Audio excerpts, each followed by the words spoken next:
Bonjour, bienvenue au 10 minutes juridiques, votre bimensuel vidéo avec le cabinet d'avocats Landau Associés par VK. Comme tous les 15 jours, des brèves et un grand dossier. Ce grand dossier, dans quelques minutes, sera l'évolution de la responsabilité des décideurs locaux. Mais tout de suite, 15 brèves pour 15 jours. 1. Une ordonnance du 29 janvier 2020 assouplit considérablement le droit à la construction et certaines contraintes pesant sur les maîtrises d'ouvrage. 2. Le juge a estimé que, sauf sans doute fracture numérique, celui qui a déjà accès à des documents en ligne n'est pas fondé à demander ces mêmes documents par voie papier. 3. Quand j'utilise mes procédures dérogatoires de retrait adhésion de l'article 52.14.26, retrait dérogatoire d'une communauté d'agglomération pour un syndicat d'eau, etc., le préfet peut dire non. Après avis de la CDCI, il peut dire oui. Est-ce qu'il doit consulter la CDCI avant de dire non? Réponse oui, nous dit le tribunal administratif de Versailles. Je peux avoir des parcelles d'un lotissement qui seront non constructibles sous certaines conditions. 5.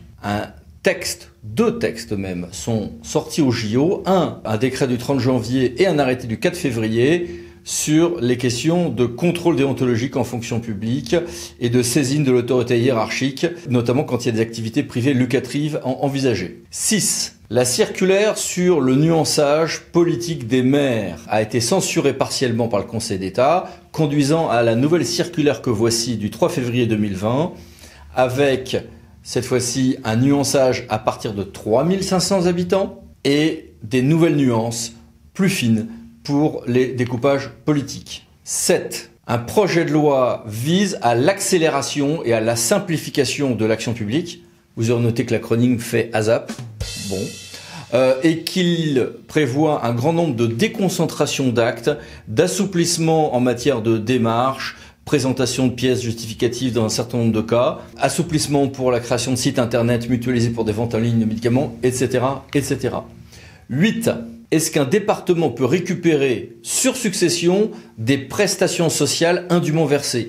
La réponse est oui, sous certaines conditions. Conseil d'État 5 février 2020. Le ministre de Normandie a lancé une nouvelle feuille de route pour construire une ville plus durable avec un certain nombre d'éléments importants sur des quartiers énergie positive, les bâtiments bas carbone, toute une série de mesures sans cité dite fertile.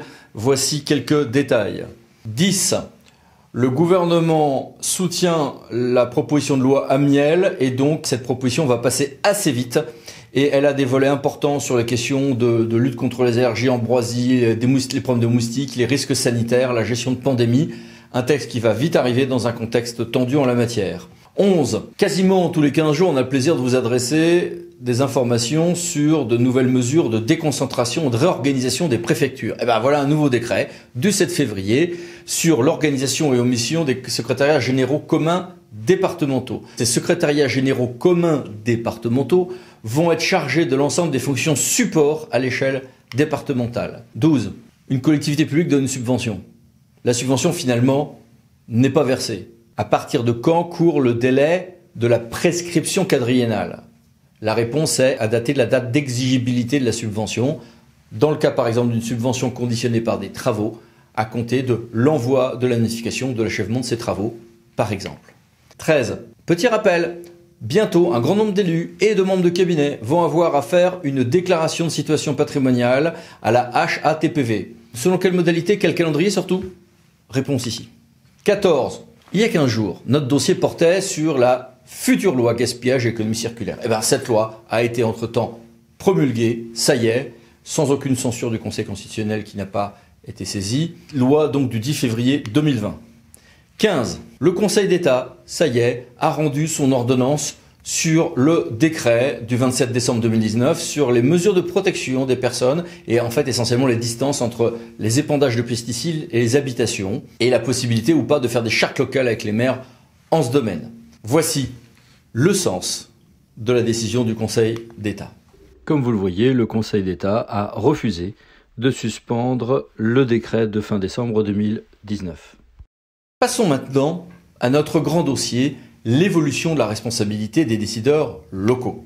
Alors évidemment, en matière de responsabilité, il faut toujours distinguer les risques. Il faut évidemment connaître ses protections statutaires, la garantie du fonctionnaire, qui donne lieu d'ailleurs à des modifications avec le engagement de proximité, l'utilité d'une assurance personnelle, les règles en matière de franchise et de libre choix de l'avocat, très bien. Mais il faut surtout maîtriser, connaître les grandes lignes de responsabilité. S'agissant des infractions dites volontaires, on a énormément d'élus condamnés parce qu'ils ont cru que le danger ne se manifestait que quand leur morale personnelle leur donnait un signal d'alarme. Eh ben non, il y a une chose à intégrer, c'est que le conflit d'intérêts par exemple, mais aussi d'autres infractions comme le recel d'abus de biens sociaux, peuvent apparaître et toucher des gens honnêtes qui ne s'attendent pas à voir leur responsabilité pénale mise en cause. Donc là, il y a un travail de formation, d'organisation à prévoir et aussi d'évitement des cas de conflit d'intérêts qui nécessitent une organisation au cas par cas. Et puis en matière d'infraction involontaire, il y a toute une grille, celle de la loi Fauchon de 2000, qui identifie les cas où une action peut être à risque ou pas à risque pour les décideurs locaux. Et très souvent, face à une situation de danger protéiforme sur le terrain, danger de pollution, danger d'homicide de blessure involontaire, problème de sécurité et de salubrité au travail, etc., on réalise, quand on prend cette grille de la loi Fauchon, qu'il y a des actes qui ne sont pas vraiment dangereux, qu'il y a des inactions qui sont dangereuses et que l'on peut faire une gradation entre ce qui est dangereux et pas au quotidien. Il faut bien connaître cette grille et l'appliquer au cas par cas dans tout le fourmillement des actes de la vie locale quotidienne. On voit souvent des décideurs locaux, des élus locaux condamnés pour des agissements de leurs collaborateurs au motif qu'ils n'ont pas organisé, eux, du haut de leur position hiérarchique collective plus importante, une répartition des responsabilités et une prévention des risques. Donc, s'organiser est infiniment plus protecteur que ne rien faire. Face à cela, 4 questions à monsieur Luc Brunet, responsable de l'Observatoire SMAC. Tout d'abord, merci beaucoup de nous avoir rejoints. Bonjour. Alors, première question, est-ce que vous voyez une augmentation ou une diminution des poursuites pour infractions involontaires? Alors, en matière d'homicide et blessures involontaires, on constate une très légère reprise du contentieux à l'encontre des élus locaux, de l'ordre de plus 15% par rapport à la précédente mandature. Ceci dit, il faut bien avoir conscience du fait que ce contentieux représente moins de 3% du contentieux pénal des élus. Donc cela reste relativement, entre guillemets, anecdotique, notamment par rapport à d'autres contentieux, et nous le verrons tout à l'heure, du contentieux des manquements au devoir de probité. Et en ces domaines d'infraction involontaire, le taux d'enquête préliminaire et de poursuite est-il constant? Car il faut bien avoir à l'esprit qu'il y a beaucoup plus de cas de poursuite que de condamnation, mais celui qui se retrouve ainsi poursuivi vit un enfer jusqu'à ce qu'il soit blanchi dans le silence de la presse le plus total en général. Si on regarde le taux de condamnation des élus locaux poursuivis pour homicide ou blessure involontaire, il est de l'ordre inférieur à 30%. On constate une petite évolution, effectivement, consécutivement à la loi Fauchon du 10 juillet 2000, puisque le taux de condamnation avant l'adoption de la loi était proche de 40%. Aujourd'hui, il est inférieur à 30%, donc on peut y voir les effets, effectivement, de la loi du 10 juillet 2000, dite loi Fauchon, tendant à redéfinir le champ des infractions non intentionnelles. Passons maintenant aux infractions dites volontaires, notamment le favoritisme et la prise illégale d'intérêt. Ces infractions augmentent-elles en nombre d'enquêtes et de condamnations? Alors les atteintes à la probité, ça constitue vraiment le premier motif de mise en cause pénale et de condamnation des élus locaux et des fonctionnaires territoriaux. C'est vraiment la zone sur laquelle les élus sont les plus exposés, les élus et les fonctionnaires sont les plus exposés. Et s'agissant des élus, l'infraction numéro 1 qui arrive en tête, c'est effectivement le délit de prise illégale d'intérêt. Délit de prise illégale d'intérêt qui est suivi ensuite, mais de manière assez détachée, par le délit de favoritisme. Donc, s'il y a vraiment une zone sur laquelle les élus locaux doivent être particulièrement vigilants, c'est celui de la prévention des conflits d'intérêts et de la prise illégale d'intérêt. Et en ces domaines, quels sont vos principaux conseils? Alors un conseil, en tant qu'assureur, ça peut être qu'effectivement de penser, de recommander aux élus de bien souscrire une assurance personnelle.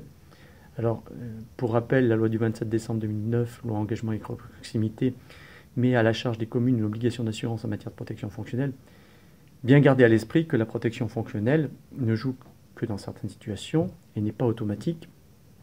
On vient de le voir, le contentieux pénal est essentiellement axé sur les manquements au devoir de probité, et donc il peut y avoir un débat au sein du conseil municipal pour le fait de savoir s'il faut accorder ou non la protection à l'élu, laquelle ne sera pas automatique. Et donc d'où l'intérêt effectivement d'avoir un contrat d'assurance personnelle, sachant que derrière, au final, quand on regarde l'ensemble des poursuites et l'ensemble des condamnations, finalement, près de 6 élus sur 10 bénéficient au final d'une décision qui leur est favorable. D'où le nécessaire respect du principe de la présomption d'innocence. Très bien, écoutez, merci beaucoup et à bientôt. Merci, au revoir. Et merci à vous. À bientôt pour votre prochain épisode des 10 minutes juridiques. À suivre. Au revoir.